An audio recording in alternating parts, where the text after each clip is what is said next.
differences. This will allow all members, no matter what differences or unique characteristics, to feel included and be able to have the same experience all FFA members are allowed. What data can you offer to support your recommendation? We ask the state to provide any data they see fit for this issue. I can pull up the research that we did for you, Caleb. Hang on one second.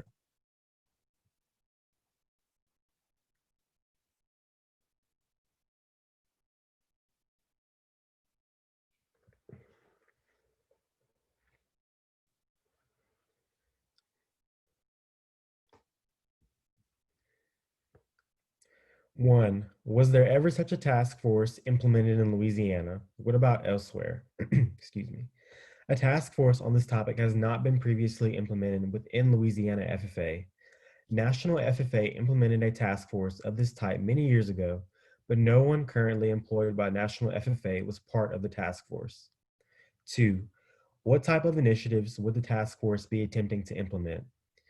It is within the power of the committee to recommend initiatives. These initiatives could include, but are not limited to, A, conducting surveys to assess current immersion opportunities for students with special needs. B, identifying resources for advisors and chapters to use when engaging students with special needs. C, recommending modifications and or accommodations that could be provided to be more inclusive of students with special needs within current programming.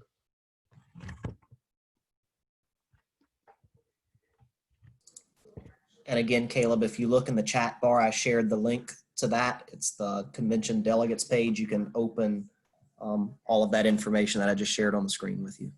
Yes, sir. I don't see it, but I'll open it on my phone.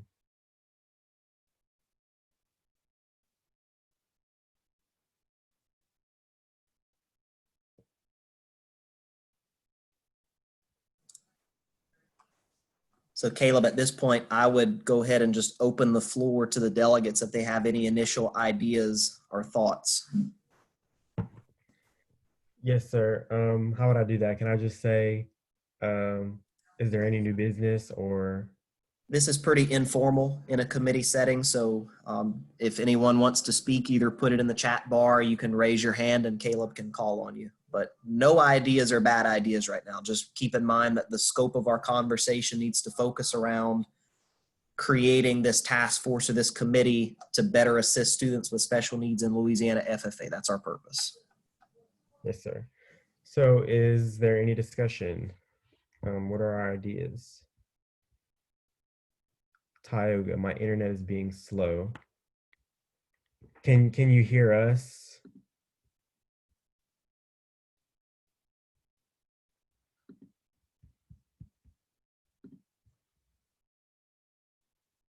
Okay, well, while we're waiting on, oh, I can hear y'all, but can't see y'all. Megan. Okay, so of course I believe this task force would be beneficial. I mean, my brother is in FFA. If you don't know him, his name's Carson, and he has severe hearing loss, and he's expressed how definitely in sometimes in competitions or at conventions and conferences, he can't quite understand what's going on because there's not really anything to help him. Like there's no captions, there's no way for him to read what's going on, and it's so far and so loud. Even on our online CDE, he was confused because he couldn't hear quite well enough what was going on, and he had to start late on his competition because he couldn't understand.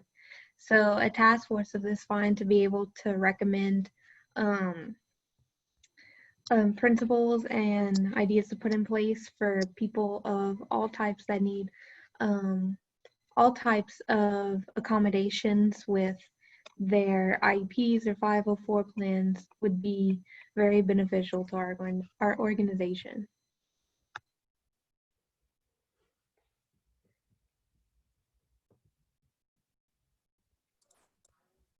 Caleb, let's make sure we monitor the chat also. You've got the delegate from Basile. It says to allow special needs students to have an aide to stay with them to help them. And I guess Miss Green, you can help me out with this too. We can provide a little bit of background for y'all before you dive into it. If a student has a legal documented 504 or IEP accommodation, because we're a school organization, FFA is also required to honor that. Now that's done within the best of our ability to do, but we have several situations where students with documented accommodations, we do accommodate them at FFA events. So we've had situations where students have had CDE exams read aloud to them. We've had situations where students who maybe have visual impairments where we've had an aide or a monitor fill in the scan sheet for them. Now that LSDVI has the program in Baton Rouge, we've already looked into what is it going to take to get American Sign Language interpreters at our events. We're required, if students from LSDVI attend an FFA event, Louisiana FFA is required to pay for the interpreter to perform the American Sign Language for them. That we have to provide that accommodation. So there is some precedent of doing this statewide. We do what we can to accommodate. I think the purpose of this committee is to make sure, kind of like what Megan just referenced, are we doing everything we can to accommodate every student who may have special needs? And Ms. Green, you may want to add more to that with experiences you may have had with your students. Yes, I'll just jump in. I've had ESL students before and just did a formal request that their tests be read aloud for them during CDEs. I've also had a student with a brain tumor before who their aide was allowed to go walk with them through the entire contest rather than, they didn't speak or do anything, but they were with them just in case something went wrong. I know that in this upcoming school year, I'm going to have 2 blind students in my program. I've already sent a message to Dr. Smith, just giving him the heads up that they may be involved in competitions because we do have to provide for their needs. Now, as an ag teacher, I'm going to suggest that they do ag science fair or some activities so that we can easily convert all of their information to Braille, and it's not so much a group setting, but something that they could succeed in.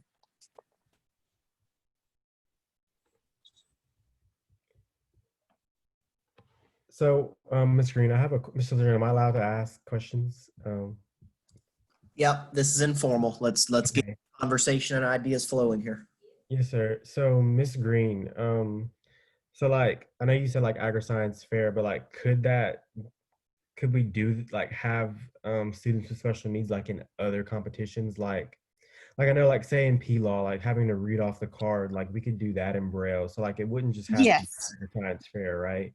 Yes, it technically, a student with special needs has a right to enter any and every competition that we offer, and we have to provide for their needs. I'm just thinking ease-wise for my student because I know he has some mobility issues, so it would be, say, hard for him to get up and down in P-Law. But I've heard an ag teacher in Ohio that trained a soils team and he had a blind student that was high individual in the state of Ohio, simply because, I mean, for a blind student, you know, they see with their hand or he could feel the textures more easily than you or I could because he's used to utilizing that resource. Okay.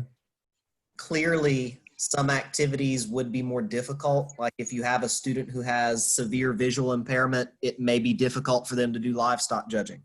They're probably not going to be able to participate in welding. You know, just because of limitations on what the event is, we can't completely change an event beyond what the event is in order to accommodate. I mean, that's just a reality for some, but as much as is possible, we do try to provide those accommodations so that students can participate. Mr. Lejeune, I have a question. Yes, ma'am. With something like a state convention or a cult conference or a leadership camp, I know that we can have interpreters, but I'm thinking of state convention and having an interpreter and maybe filming it for for the deaf and blind students may be harder. So how hard would it be, or how difficult would it be to get captions on the screens for the sessions? We've had that conversation also. Kelsey asked me about it for the virtual convention as to whether or not it needs to be captioned. Yeah, we are going to have to start captioning. Now, I will say this, just from experience with LSDVI, captioning needs to happen. A lot of students that are hard of hearing also have difficulty reading. So captioning itself may not be what needs to be done long term. Long term, what we probably need to do is actually film an ASL interpreter signing and then superimpose that video on our video so that the person can either read the caption or actually see the interpreter signing on screen. Okay.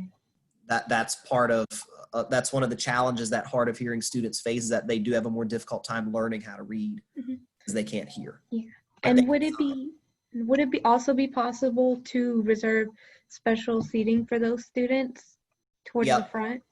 Yep, we already do that. That's part of ADA requirements anyway, that the front center would work with us to do, or any facility that we use. You know, same thing with students who are wheelchair bound or have other needs in that regard. We are required under ADA to provide those types of accommodations for them.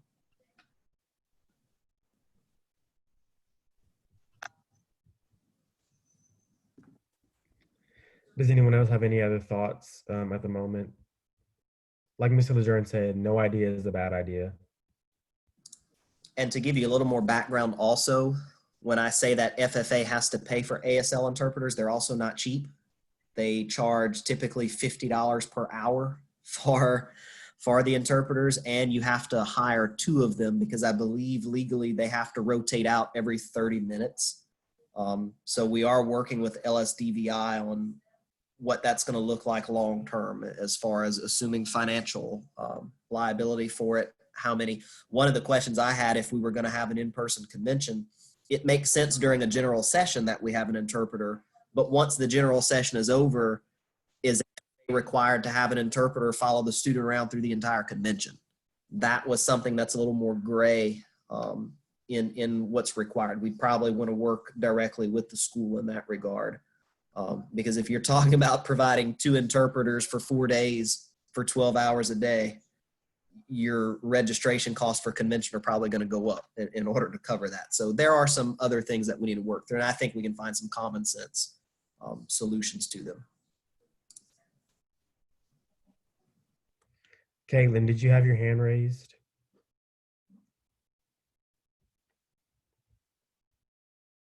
No? Okay. Bryson, what about you? I think I saw your hand raised. Yeah. Now, Ms. Lejeune, you're talking about having interpreters through convention to follow them around. Like, this is a issue that I didn't consider before my year of service. I wasn't knowledgeable about it. But what if there was a way we could have an optional program where regular FFA members could learn ways to assist members with special needs? Bryson, are you suggesting that we put that in our committee report? Because I think that's a wonderful idea. Yes, sir. Would it be sort of like an extension of how we already have the courtesy corps, but a group of students trained to help those special needs students at different events? Yeah. So, like, you know, like ag leadership is a class that's optional. You don't have to take it. You can take that or ag 4. So what if we put it in our ag classrooms? You know, if advisors were willing to provide the program, students who wanted, because I would love to start, if I would have started my freshman year and took a program like that. You know, Sarah's speech about how she wanted to learn sign language to help members and people, everyday people who struggle with hearing disabilities. Like, I thought that was awesome. But she had to go, she didn't get that through FFA. She had to go somewhere else. So what if we provided it through FFA?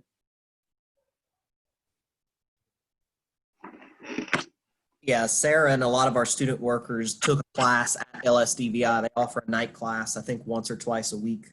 They pay $50 a semester to do it. That's how they learned ASL there. Yeah, I mean, I would be interested to talk to LSDVI and find out that because you have an FFA chapter, would you be willing to do classes for FFA members? The state of Louisiana is in desperate need of ASL certified interpreters. We don't have enough in this state. So anyone who learns ASL, you're a very valued commodity to help communicate with the deaf community.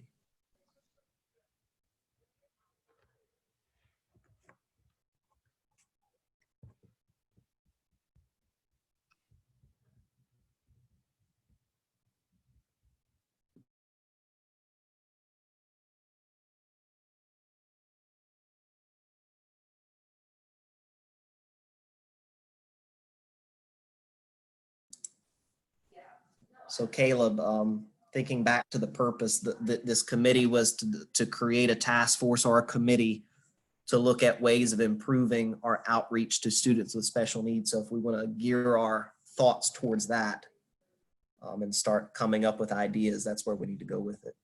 Yes, sir. So just like I'm wondering would Louisiana FFA have to appoint somebody to be on this task force? Like I'm unsure like who would be like on it, you know what I mean? Like would it be state staff or like teachers? Just like This committee can recommend that. So the committee that just met at 8 o'clock, they also were tasked with putting together a task force. They recommended who should be appointed to that task force. Now the delegates are going to do a final vote on this next Tuesday, so that could change. And then the executive board would have to implement it in the fall. But you as a committee can recommend what you want to see as far as who's going to participate in this. I mean, I would definitely love to see the ag teacher at LSDVI. I mean, I feel like I'm not sure he or she would definitely be a like the most knowledgeable person about it, you know. Like maybe even Miss Green if she would be willing.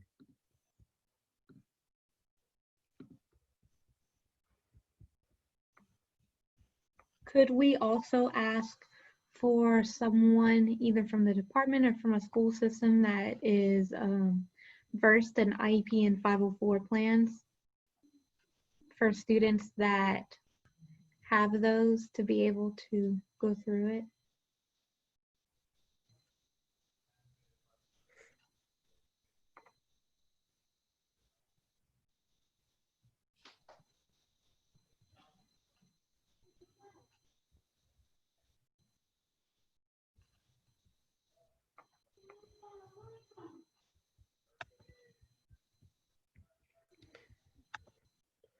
Do we have any more thoughts on maybe like who could be on this task force?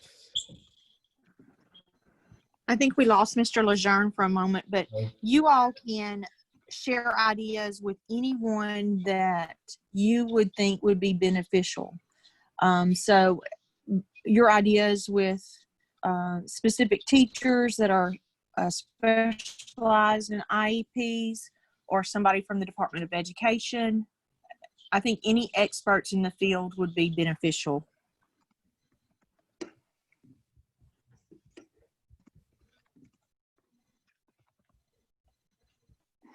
So Caitlin, do you have somebody in mind? I mean, Yeah.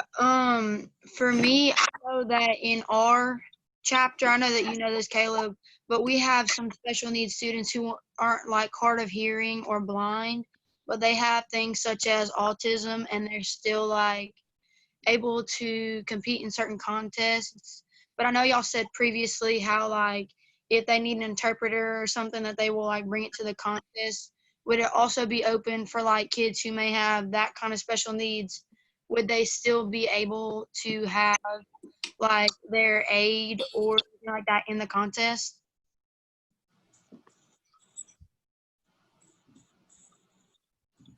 so you're asking if, like, say, a student with autism would be able to have their aid during the contest, like just as an example.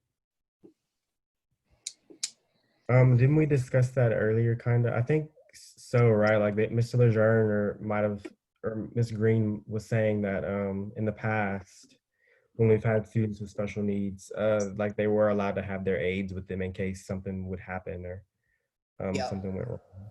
Yeah, if they have any type of accommodation like that, we will provide that for them. But Caleb, it's also a situation where I can't just say that my student has a need.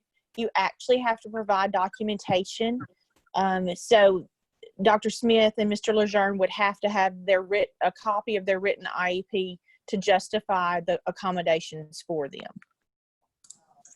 Right. I don't think any teacher would abuse that, but you don't ever want to be in a situation where you're just going to have adults walking through an event with students when they don't have that need. I mean, students that have special needs, they're going to be documented at school. They have to be. It's a legal matter. So they would have that paperwork and documentation at school. And we don't keep that filed at our office either. That's not something that we keep at the FFA office. They just have to show me the copy of it. Like, yeah, you're good. And then we move on. So the students, I'm just using it as an example. So at our school, we have like the separate classes for students with special needs that they take. So those students sometimes will take ag classes as an elective and have a teacher in there, so that teacher would be able to come with them, since of course it would be in their documentation since they do it at school. Yeah, I think that would be a perfect example of having an adult aide go through the event with the student. At our chapter, Miss McFarland, she loves special needs students taking her class as an elective because she just loves it. So, but she always assigns an ag student or an FFA officer to like sit by that student, to help them with their work, and just, you know, be there for them. But what if we done that like at a higher spectrum, and we done that for members with disabilities all across the state? So I'm not saying like go through a course, this and that. Like we have a buddy camp where I'm from. So it's like kids with special needs, they go to that camp, and then kids who don't have special needs are paired with one another, and they have contests, they do activities and stuff. So we could do that, and we can document it, you know, like we could stay in contact with those members and just be there for them if members were interested in doing so.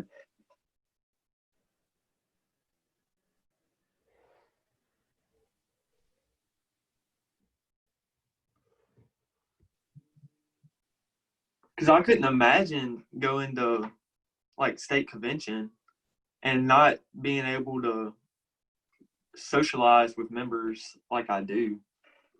So like I feel for kids with or members with disabilities. I really do. You know, it's awesome they get to go, but they need that FFA friendship. They need that person to socialize with at these events, even if it's just a normal conversation.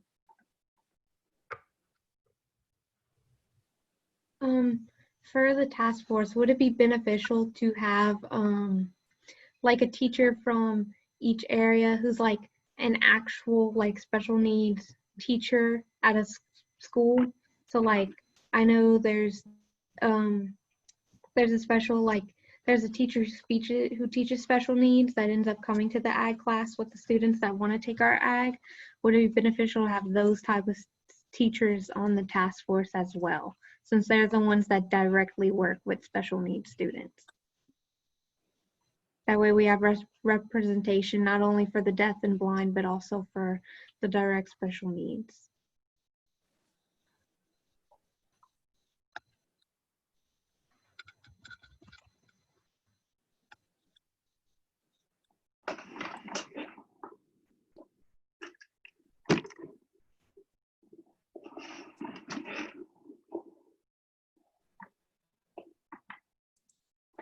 Do you want to include FFA members on this task force?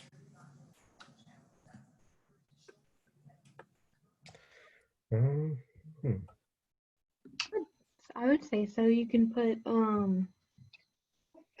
like students, like if you have, just like we do on like the nominating committee, that we have like students from each area. If you have students that apply to be on the task force, so they're able to provide like that expertise of being actually in the area. How many students?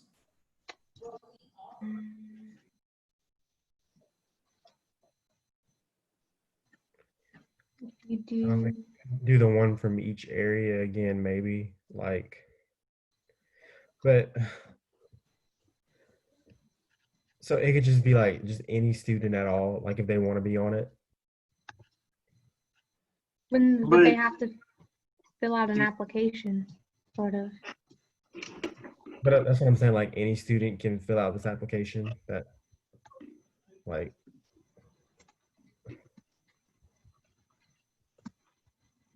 I would say they would have to have some sort of training or go through some course because, like now, I don't have the tools to aid a member of disabilities, you know. oh, Bryson, you're kind of frozen, I think. I'll text it in the chat. Efficient management for them. Hey, Bryson, can you repeat all of that? We lost you. Can y'all hear me? Yeah, I can hear you now. All right.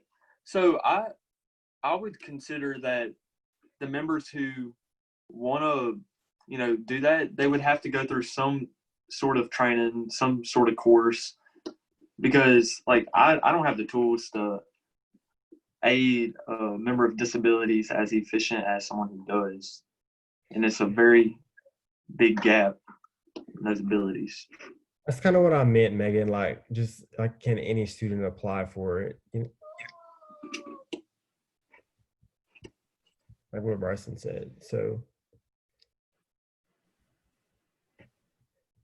do you want to have them apply for it and have them explain their experience with working with students with special needs?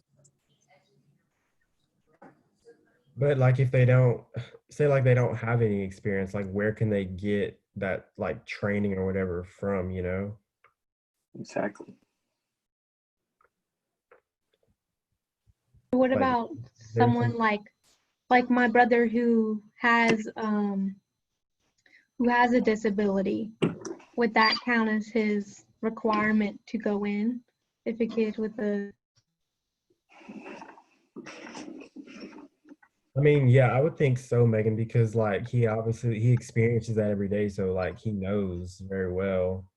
Um, so should it be students like who have special needs just on this committee that can apply, or I would have to look into that. I don't know if I can ask that question on an application. Do you yeah, have a special need? And I don't know if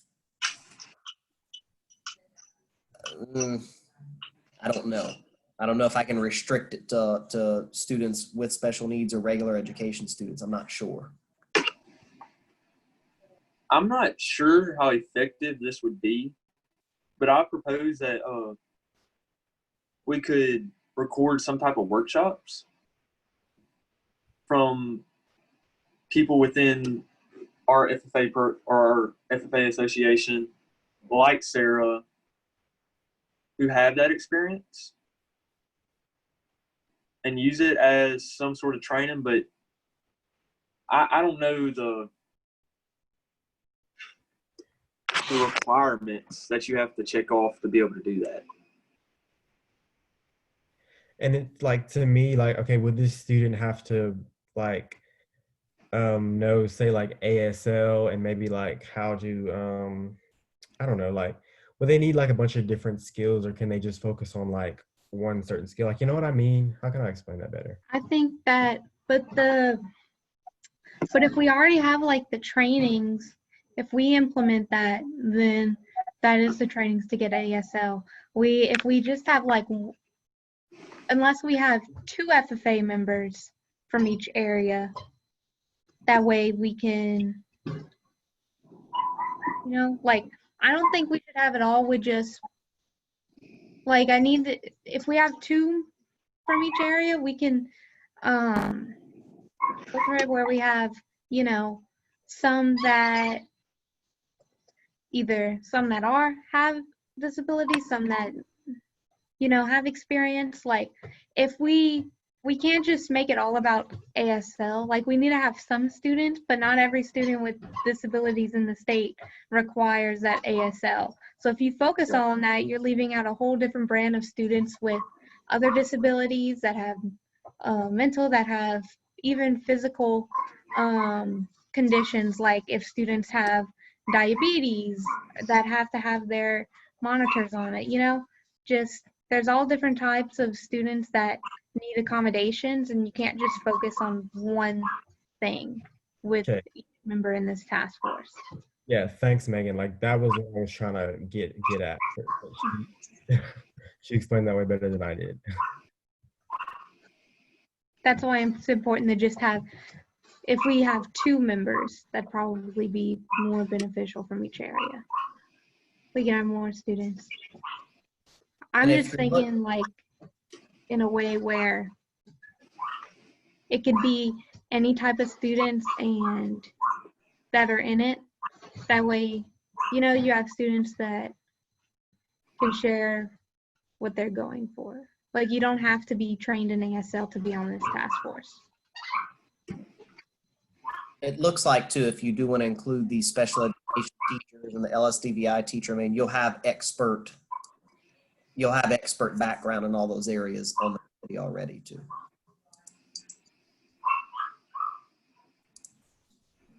So do we just want to say 1 member from each area? Any kind of qualification on it? Are they appointed? Do they apply? How does that work? I mean, I think they should apply for it. That's just me. But then again, like, if they would apply, who would decide on the application? Would that be like state staff, Mr. Lejeune, or one of the teachers on the task force already? You can recommend how to select that, or the executive board can figure out how to select it. I think No. it should be the teachers that would already be on the task force.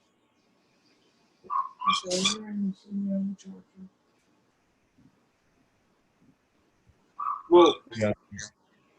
if they have to apply, we would have to require trainings through programs that specialize in, special needs. So we would have to kind of partner with those programs in order to provide that. Well, Bryson, we just talked about that. We just discussed that they don't need that training because they have experts in the field already.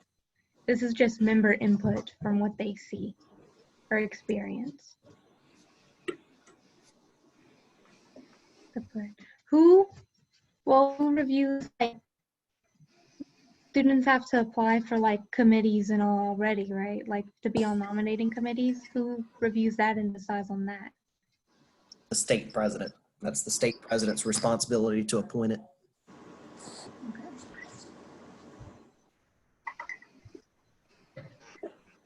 So should we do that in the same vein then?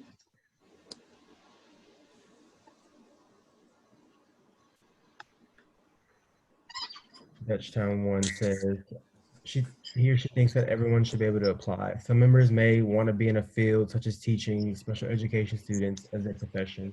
This will give a good opportunity for them. This is just an example of the reasoning they can give on their application. Okay.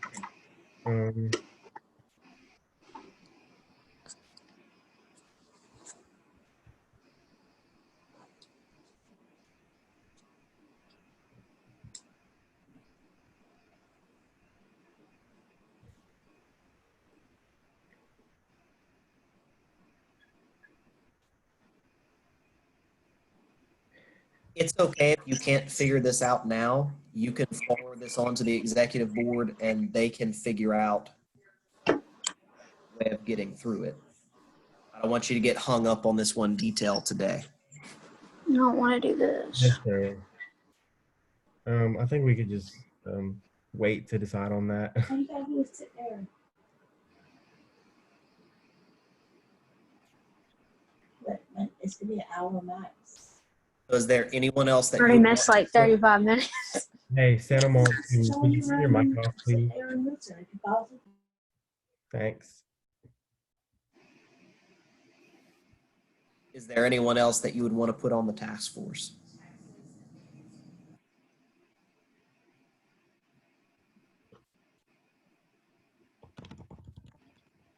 Let me see. Does anybody have anything?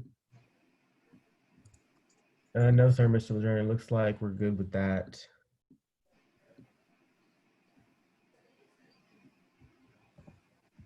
So Caleb, I would recommend that y'all go back now to these ideas. Remember, the overall purpose of the task force is to look at FFA programming and determine how do we better address needs of members. So do you have any specific recommendations that you want the task force to look at? So for example, the last committee was looking at SAE and AET opportunities.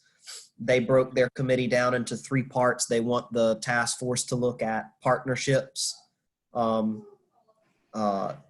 involvement of members and teachers with SAE, and then funding. Those are the 3 big things that they charge the task force to look at. So are there 3 or 4 big things that you want this task force to focus on?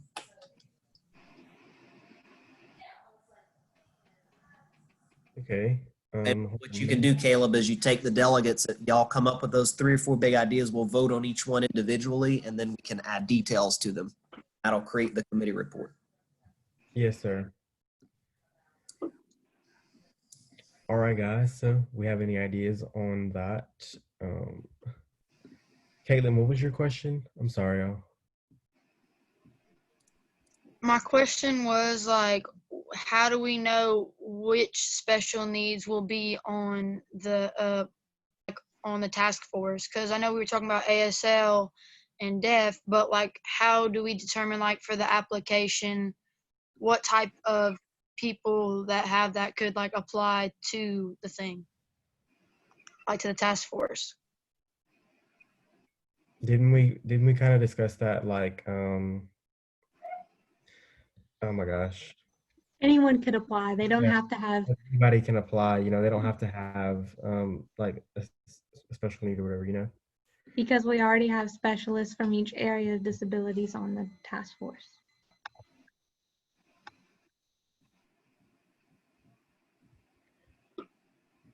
Okay, so just looking at maybe what this task force could review. This is just me, like, but just kind of looking at where we have like the convention site and I guess at like certain competitions, maybe like is everything always like accessible? You know what I mean? Like, can somebody who say has a physical disability and they have to like be in a wheelchair, like will they be able to attend like sessions at convention? Can they like go to all these different competitions? Like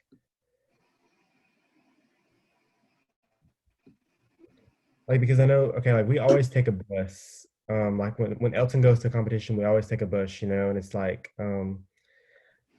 really like if somebody were to say like have a wheelchair, they wouldn't be able to like, I guess, sit on the bus, you know what I mean? Because we just don't have like a spot for them to be on. So could the committee kind of review that, like accommodating students in that way?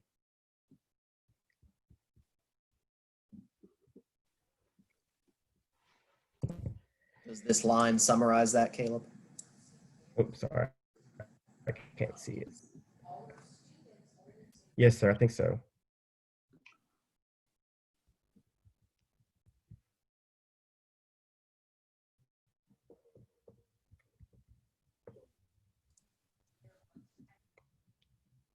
Do y'all have other ideas that would go with accessibility? Can one of the main tasks be like a buddy system, like we've been talking about? We make that one of our head points. Yeah, I mean, I do like the buddy system idea. Would y'all like to make that something like one of the larger points or whatever that that task force should review? Seeing some head nods, yeah. Okay. How do you want to word that? So, um,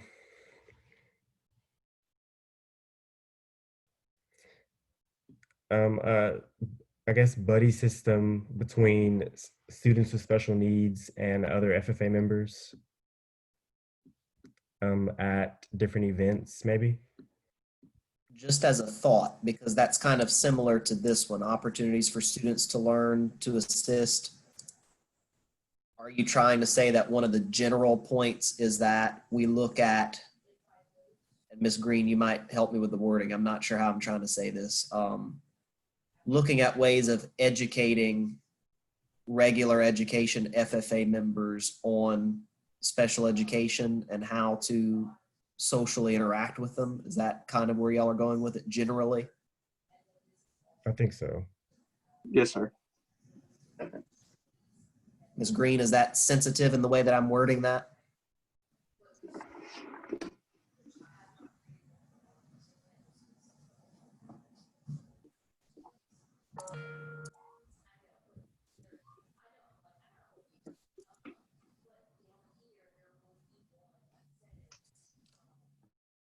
I don't think Ms. Mr. Green- Sage, I don't think Miss Amy's on anymore.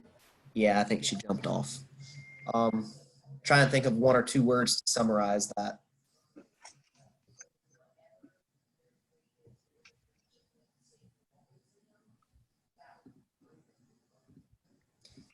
Maybe we can just, let's start with this.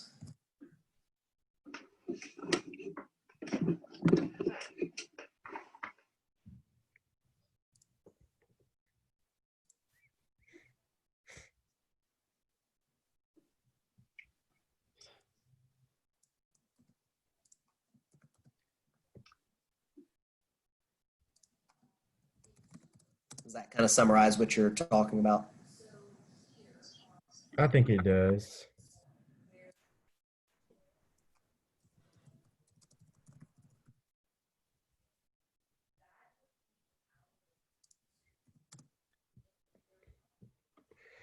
Mr. Lejeune, Ponchatoula 2 has a question. Does the Convention Center for State have any elevator or ramp? I remember escalators and stairs. Yes, they do have an elevator. It's in that main lobby downstairs, and it's against the wall. It goes up to the second floor. Oh, okay. I couldn't remember or not. I've never like ridden it or seen it. Yeah, they do have one.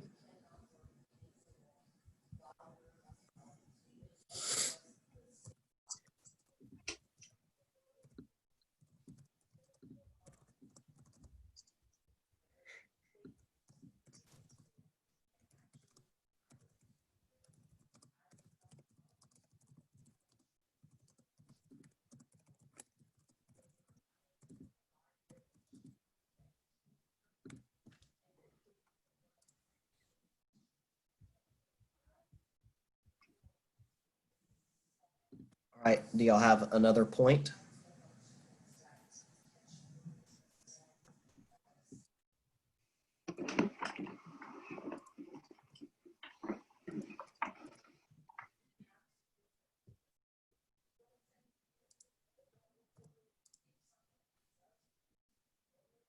Mr. Lejeune, I have a question.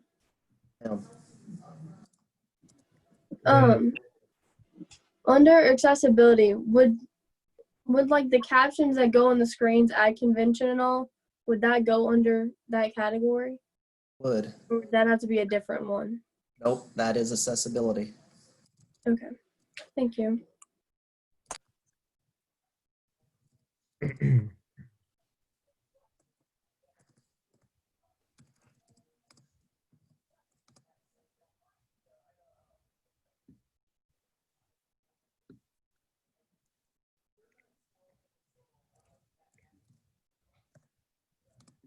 What else would y'all consider in the same, what am I forgetting as far as accessibility? Closed captioning, ASL, Braille?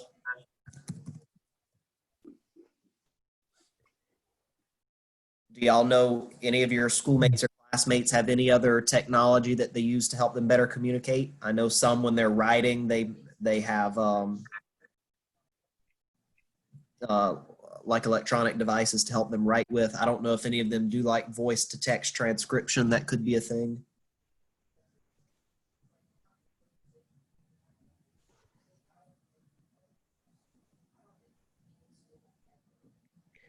I mean, I don't know anybody personally that has to use that, but I mean, I'm sure we could put it on there, Mr. Cade. Like, We can do it this way.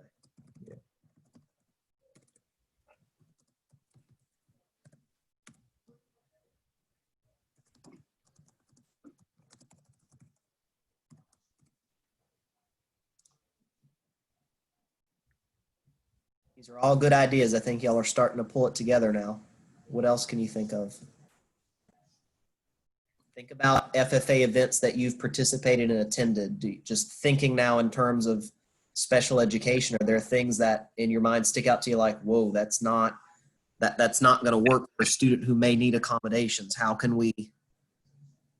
There's a couple ways to think about it. What can we do big picture structurally just to ensure that all of our events are more accommodating to students? And then specifically, what are things that we could do for individual students as needed? I guess that's kind of where you need to frame your mind around.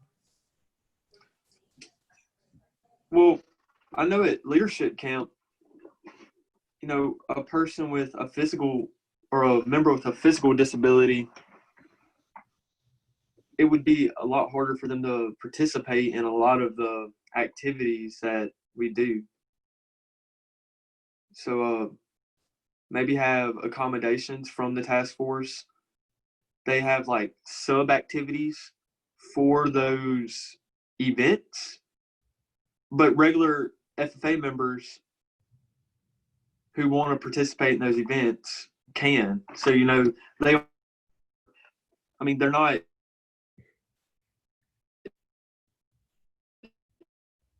Bryson, you broke up again. Do you think this covers what Bryson is trying to say? I think so.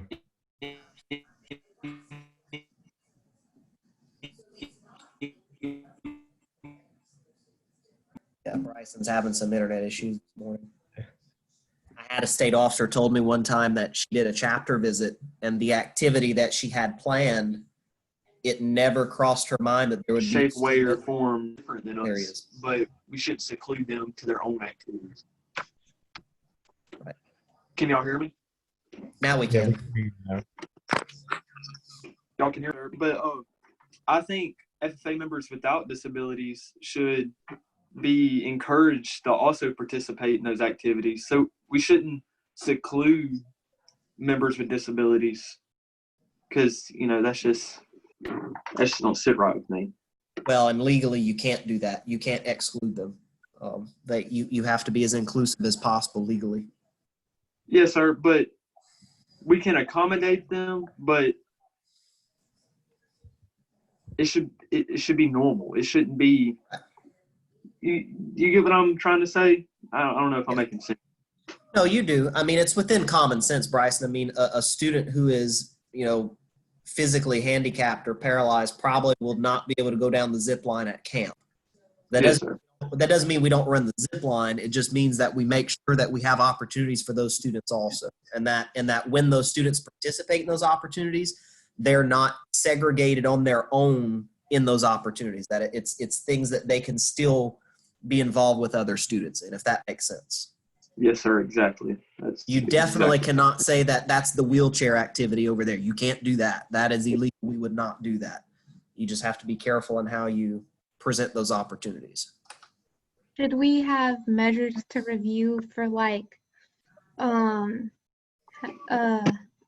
make sure that students who want to participate in like our LDEs for say, or they want to run for like an area state non-com, that, because I know a lot of those scorecards have to deal with body language and how you speak and all that stuff. But for students who want to do that, who maybe don't have who are in a wheelchair, who don't have mobility, or students who don't have control over their body language with those mental disabilities, that they would still, like, that wouldn't knock down their scoring. Yeah, what do we do if we have a deaf student who signs who wants to participate in public speaking? Yeah. How do we score that? Or if we have students with with like if a student has a Tourette's or stutters, how would we grade them for, say, in our LDEs or nom-coms or whatever, since voice and presentation is so prominent. Yeah, same thing with the livestock judging events that give oral reasons. It's the same thing. Good idea. Good. What else?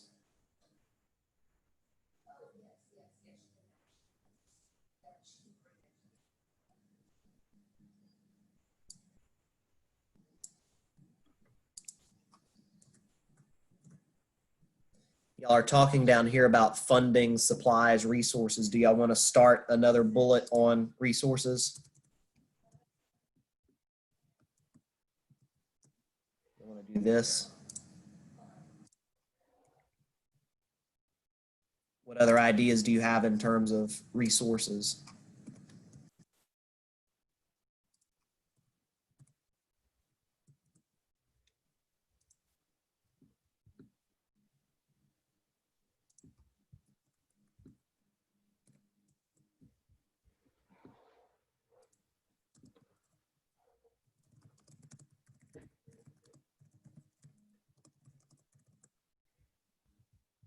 As far as modified supplies, I mean, ag teachers do have access to some of this. I remember I had a student who had visual impairment. They provided some resources for him. He was in my welding class, so they provided him a welding hood that had a magnified lens on it. So there's already certain accommodations in that regard. From FFA, you know, the first one that comes to mind is there's a Spanish language version of the official manual for ESL students, to make sure that they're included. So I don't think there's a Braille version of the manual. I've never seen one before.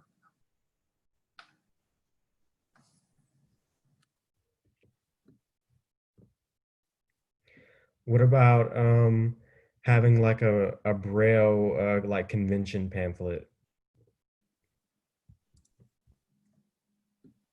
Yeah, I think that would fall under that category. Okay. Someone had brought up increased funding. What was your thought on that? Funding from where, and to be used for what?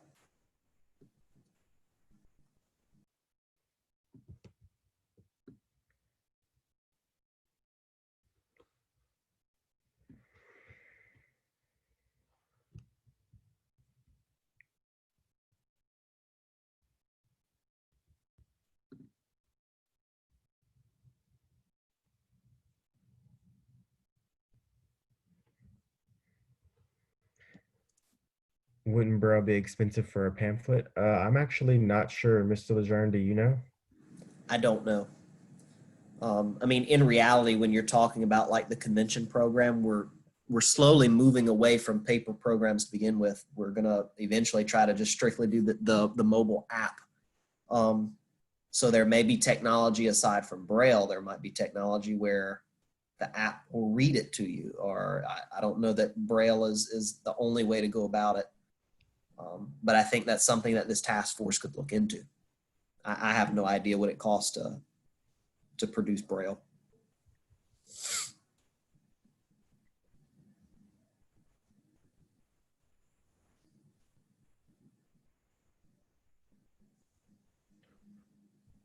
Do you think it would be beneficial if we had resources on our state FFA website to provide assistance for working with students with special needs, to provide resources of where you can go?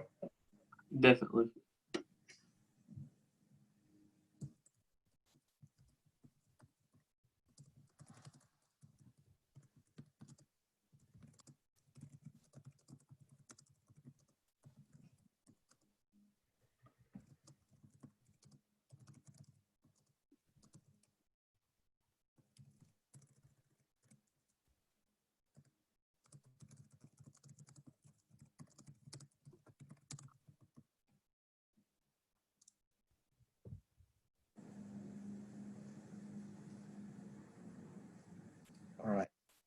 This is pretty good, guys and girls. Do y'all have anything else that you can think of right now? Some of you have been quiet. We want to hear your ideas.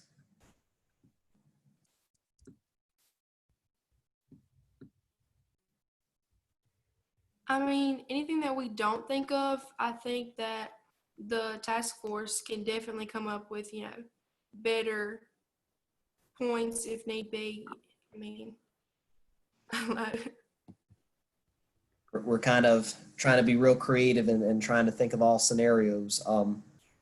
Is there anything specifically that you want to make sure the task force knows that you want them to look into that we've left off?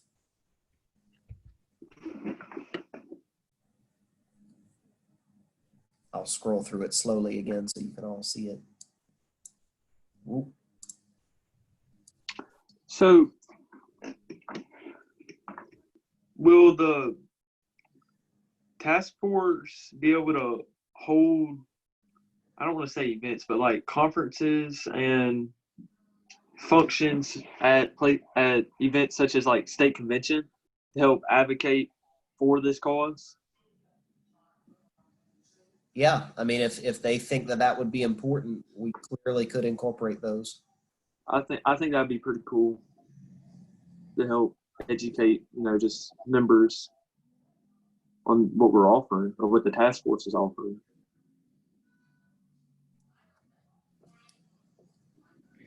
Mr. Lejeune, so we might have talked about this already. I don't remember and I don't see it on the Google Doc. I know Bryson, he talked about like training for the members maybe. What if we had like something at convention, like done, say, like with just like for an example, like with ASL, like what if LSDVI did like a workshop on just like basic sign language? So like being able to like introduce yourself, like have basic conversations, like stuff like that. Like where would that go under? I think you covered it here. Okay, yeah. I think that'd be pretty effective, Caleb. Yeah, I just didn't see that. I gotta adjust this. All right. Do y'all have anything else that you want to add?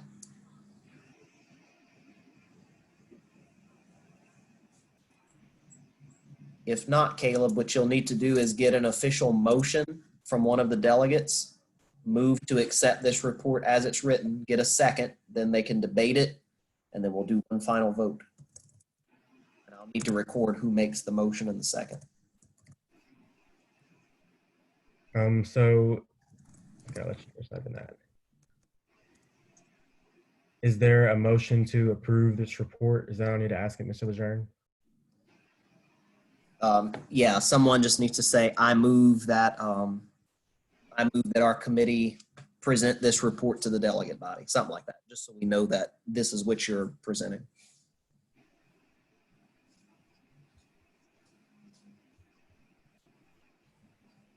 Any delegate can move it. Any delegate can do it. Yeah, just unmute yourself and do it. Right. I move that this report be presented to the delegate body. Is there a second? Second. Oh, I need to write somebody's name down. I heard Caitlin. Caitlin, what's your last name, Caitlin? Coleman. Coleman. From Elton. Yes, sir. All right, Caleb, if anybody has discussion, they can do it now.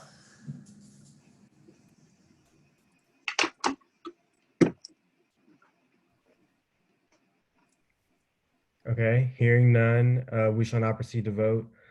All those in favor that we read it. Caleb, I need a counting vote on it, so just have them raise their hands. Remember, if you have two delegates from your chapter right now, only one of you can vote right now. So let's just get a show of hands so I can count. Okay.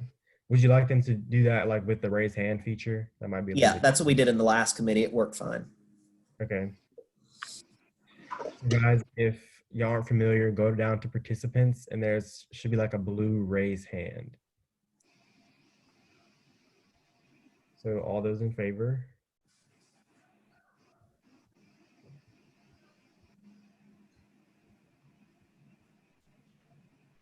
Okay, and to put your hands down, it would be just press the raise hand button again, and all opposed, which I don't think anybody was. Mr. Lejeune, you did get all the votes, right? You counted them all? I saw 9 in favor, 0 against. Is that correct? I think so.